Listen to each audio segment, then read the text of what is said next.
আমি আমার এখানে যারা পাহাড়ে থাকে, দুজন পর পাহারা দেয়। রাত তখন 1:20 বাজে, তখন ওই আমার এক পাহারাদার ফোন দিল যে এরম ফারুকের কাঠের যে ফার্নিচার ছিল ওখানে আগুন ধরে গেছে। প্রায় 12টা, 12:30টার দিকে আগুন ধরে সম্ভবত। ও বললো, বললাম তাহলে fire service, fire service phone করে পুরো চলে আসছে, আগুন নিবাচ্ছে। ওদের পুরি সব শেষ হয়ে গেছে, এমন কিছু আর নাই। ফায়ার ব্রিগেড আইসি ওই উপরে পানি দিয়ে নিভাচ্ছে। আমাকে বললো তুমি আসবে নাকি এখন? বললাম পুরি যখন সব কিছু আর এখন যে কি করবো, সকালে আসি। আমি রাত্রে আসিনি, আমি সকালে আসলাম। আসি দেখলাম যে এই অবস্থা। চরম একটা অন্যায় কাজ। এই ধরনের কাজ এই মানুষের করা মোটে উচিত না। ফারুকিরা আমরা এই বাজারের থেকে তার কোনো রাব ব্যবহার, রাব কথা, কোনো কিছু তার মুখ থেকে আমরা পাইনি। সে একটা ভালো ছেলে হিসাবে আমি জানি, কিন্তু তার এত বড় যে ক্ষতি হবে বা ক্ষতি করবে, এটা আমরা কোনোদিন কোন সময় কল্পনাও করিনি। কিন্তু বাস্তবে তা তো ঘটে গেল। কিভাবে কি হলো না হলো, কারণ ফারুকের অন্য দিক থেকে কোনো শত্রু আছে কিনা সে ফারুক জানে, কিন্তু আমার বাজারের থেকে কারোর সাথে কোনো দুর্ব্যবহার বা কি করছে বলে আমার মনে হয় না, আমি দেখিনি। আমি মড়কা বাজারে দীর্ঘ 15-20 বছর যাবৎ ব্যবসা করছি। এমন বড় দুর্ঘটনা আমার এই জীবনে কিংবা মড়কা বাজারে কিংবা আনুষঙ্গিক যে অন্যান্য বাজারগুলো আছে সেখানেও পরিলক্ষিত হয়নি, এবং এমন ঘটনা কোনোদিনই ঘটে নাই।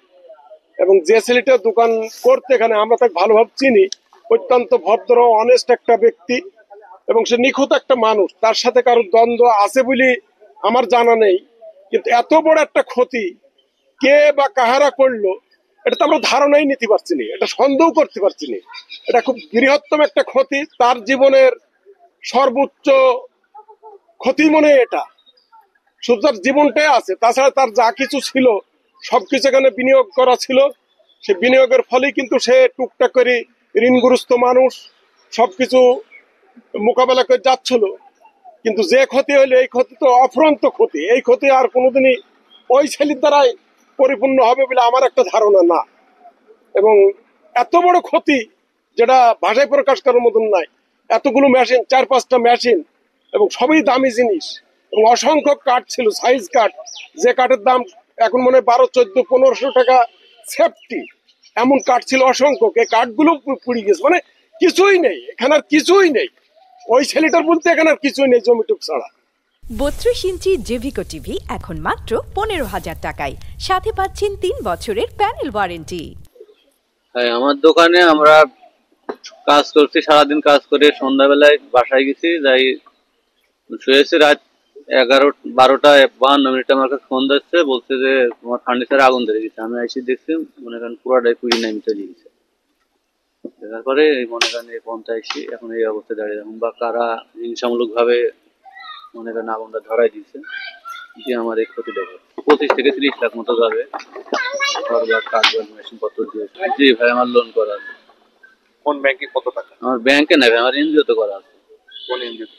এটা আছে বামন্দি গাকে করা আছে 2 লাখ টাকা, ইটেক ছিল 2 লাখ টাকা, আর হচ্ছে এটা হাট বয়ালি আছে, ওখানে আছে 1.5 লাখ টাকা। এখন উপরে আল্লাহ পাক জানে কিভাবে চালাবে। এখন আমি তো কোনো মনে করেন আমার কোনো খুঁজে পাচ্ছি না, আমি কি করবো এখন। 2017 সালে আমারও এই ধরনের একটা কারখানায় আগুন ধরাই দিয়েছিল, তাতে 19 থেকে 20 লাখ টাকা খরচ হয়েছে। আবার আমার ছেলের কি অবস্থা কারা বা কারা করলো, আমরা তো এটা সূত্র খুঁজে পাইনি। আমাদের কি সূত্র আছে না আছে কি আমরা তো বুঝতে পারিনি। এই অবস্থায় তো ধরে নি এটাও এরকমই হয়ে গেল। আমাদের সংসার চালানোর মতন কোনো অবস্থা নেই।